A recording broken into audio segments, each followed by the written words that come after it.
there was a time when marijuana wasn't legal here in Canada, and I went to these people at times, and I bought some marijuana. I'm was shocked. was I am too. I mean, fuck, I was a bad guy, man. Man. I was, I'm surprised I didn't get locked up.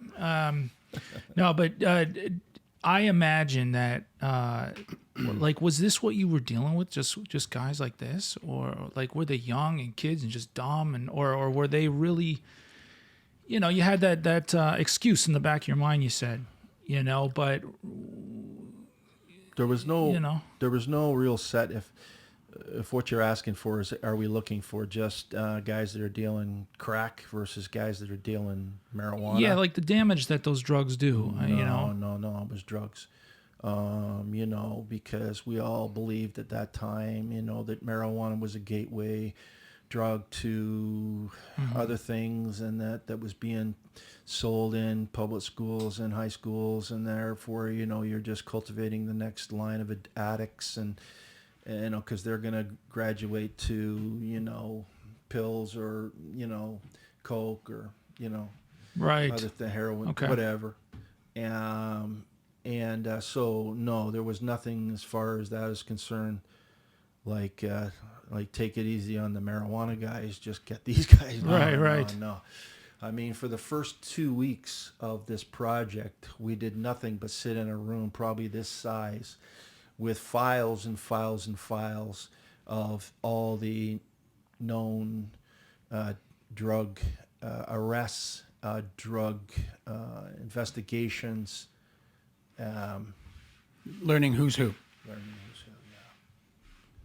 Yeah. Fascinating. Yeah. So I don't want to go off topic, but I'm going to, somewhat.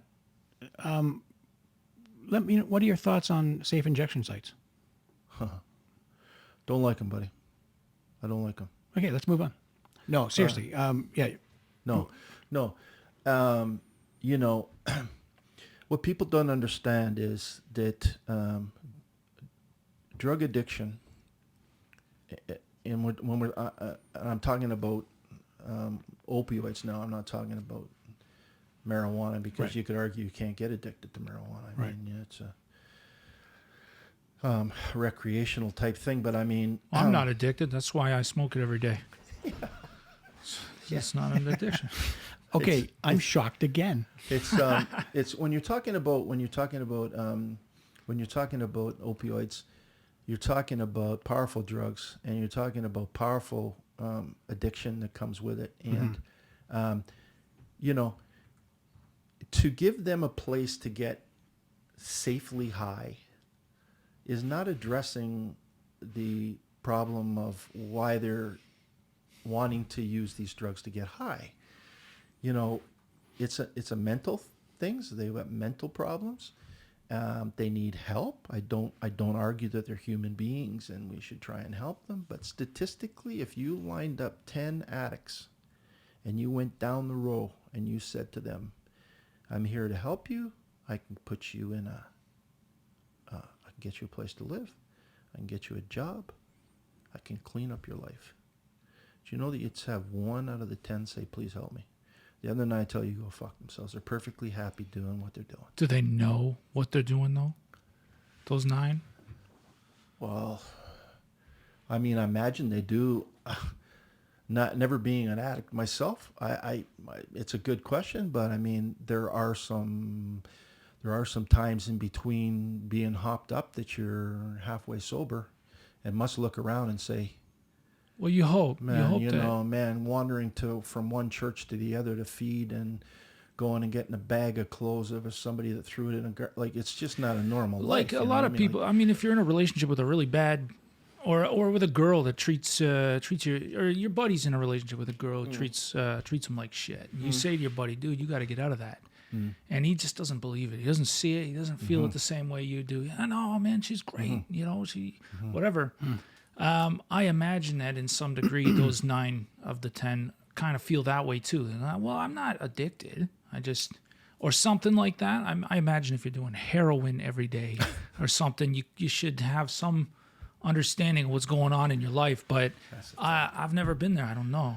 You know, Drew, if you're doing something like fentanyl, for instance, that can kill you by doing more than a grain of salt, 2 grains kill you type of thing, you must know that you're playing with, you're playing Russian roulette. Yeah, you know what I mean? You must know that this is fucked.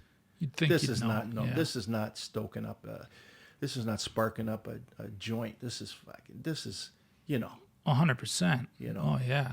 It's the same. Like the difference between going into a drugstore and putting a Mars bar in your back pocket and walking out is a lot different than walking into a bank with a gun to take money out. Yeah, they're both thefts, but they're it's different as night and day. That's a good point. Yeah. You know what I mean? So I don't want to pass judgment on these people, but these politicians that think that by giving them a place to get high is going to solve the problem, or some matter of fact, the mayor of the city's had me in a couple of times, and you know exactly what you're dealing with when she sits you down and she says to you, "What's the solution to this opioid problem?" Well, that's like asking me, "What's the solution to alcoholism?" There is none. We tried. It was called prohibition. Right. It didn't work. Okay? As long as human beings have, and we're proud of our Western civilization here. We have the freedoms to vote, the freedom of choice. We have the freedom of speech. But anytime you give a human being freedom of choice, you all know that there's going to be a certain amount that fucking make the wrong choices. That's the way we are. That's the creature that we're dealing with. Okay? Well, that's what these people have done. They've made bad choices. Not saying that they had the greatest environments to grow up in, or they weren't justified in maybe getting high every once in a while, but that is the life that they've chose. And once you start stepping over that boundary, then you're dealing with something. You're not dealing with solutions anymore. You're dealing with problems. And how do we minimize the problem? Because you're not going to get rid of it. You are not going to get rid of it. But the guy that's paying the taxes, the guy that's paying for it all, the yous and the me's that are putting tax bucks into this city, have had enough of, we're going to turn over, this building is going to cost us $1 million in taxes so they can go there and get high. Right. I don't understand. I don't understand. How about the guy that's an alcoholic? Are we going to give him a place to get drunk free? What are we doing? Yeah, we should have free drunk driving lanes. Yeah. Yeah, free beers downtown would be all right, huh? Yeah. Well, there you go. It's a nice patio. Yeah. What we need to do is we need to get these people into psychiatric help, and we need to discuss the problems that they have as to why they're where they are, not give them a place to continue with their addiction. But on the other side of that coin is, you just mentioned that 9 out of 10 will refuse that help. Refuse it. And because, Randy, it's a culture. It's a culture, and that's what these politicians don't understand. You're dealing with a culture. It's not just an addiction, but the drug addiction takes on a culture. A crack house is a house of culture. People that go there they know each other. They hang out. It's a social thing. It's they a talk. social club. Okay. It's like 2 alcoholics getting together, drink whiskey together. For a beer. And I imagine that they look over at you and me walking down the road and think they don't give a fuck. They don't. Yeah. And there's what's the sense in them wanting to be part of our culture? Right.